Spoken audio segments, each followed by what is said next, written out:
bangsa setan. Kamu harus semua ini. Pergi gak? Bapak saya nyalon udah jual sawah buat kali ini. Kamu ini sudah itu. Salah seorang warga mengamuk di tempat pemungutan suara TPS di salah satu desa pada pelaksanaan pilkada serentak di Kabupaten Pesawaran. Hal itu dipicu karena kesalahan perhitungan suara yang dilaksanakan oleh panitia, dan ada salah satu warga yang tidak dapat menyalurkan hak pilihnya. Kericuhan di TPS tidak dapat dihindarkan.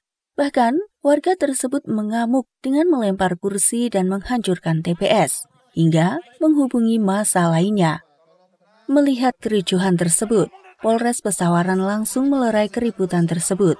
Namun, karena suasana semakin panas, massa semakin meringsek ke TPS dan tidak dapat dikendalikan. Anggota yang mencoba meredam dilempari batu, kayu, dan diancam menggunakan senjata tajam.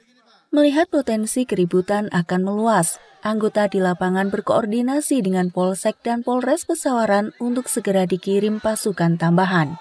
Sehingga Polres Pesawaran menerjunkan pasukan Dalmas untuk meredam kericuhan yang terjadi. Atas kesigapan personil kepolisian, akhirnya massa mundur dan pelaksanaan pilkades dapat dilanjutkan kembali. Hal itu terlihat saat simulasi pengamanan pilkades serentak yang dipusatkan di lapangan Mapolres Pesawaran, Selasa, 6 Desember 2022. Bupati Pesawaran Dendi Ramadona mengatakan bahwa pihaknya sejak jauh hari sudah berkoordinasi dengan Polres Pesawaran dalam menentukan titik-titik rawan terkait pilkades serentak.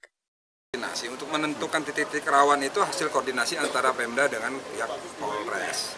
Ya, Pak Kapolres punya mapping yang sudah dibicarakan dengan kami sebelumnya. Semua desa punya potensi adanya kejadian-kejadian yang tidak kita inginkan. Semua berpotensi, yang namanya pilkades, hal-hal yang berbentuk pesta demokrasi ini pasti punya potensi itu. Jadi tidak perlakuan khusus terhadap beberapa desa yang masuk di dalam zona merah menurut pantauan daripada kami, ya tentunya ada perlakuan yang lebih khusus, penambahan personil, dan juga tadi dari pemerintahan setempat juga selalu kita panggil untuk berkoordinasi melaporkan kondisi desa-desa yang memang masuk dalam zona-zona rawan tersebut. Tapi semuanya kalau kita antisipasi itu masuk rawan semua, karena semuanya punya potensi gitu. Semuanya punya potensi adanya ketidakpuasan, adanya selisih pendapat, dan adanya kericuhan seperti itu. Sementara Kapolres Pesawaran AKBP Pratomo Widodo menjelaskan, pengamanan Pilkades 17 Desember ini, Polres Pesawaran mendapat bantuan pasukan sebanyak 3 peleton dari Polda Lampung, masing-masing Sabara 2 peleton dan 1 peleton dari Satuan Brimob. Untuk bantuan dukungan dari pasukan dari Polda, kita dua peleton itu pasukan Sabara, 1 peleton pasukan PHH dari Brimob. Jadi kita ada 3 peleton, kita minta bantuan dari Polda. Tentunya pasukan ini adalah pasukan standby apabila terjadi kerusuhan yang tidak bisa ditanggulangi oleh pasukan dari Polres. Mereka akan kita tempatkan di 3 tempat, diantaranya yang pertama di Polres, kemudian di Padang Cermin, dan satunya di Y5, ya, di Y5 untuk standby apabila terjadi hal-hal yang tidak diinginkan di desa yang melaksanakan kegiatan tersebut.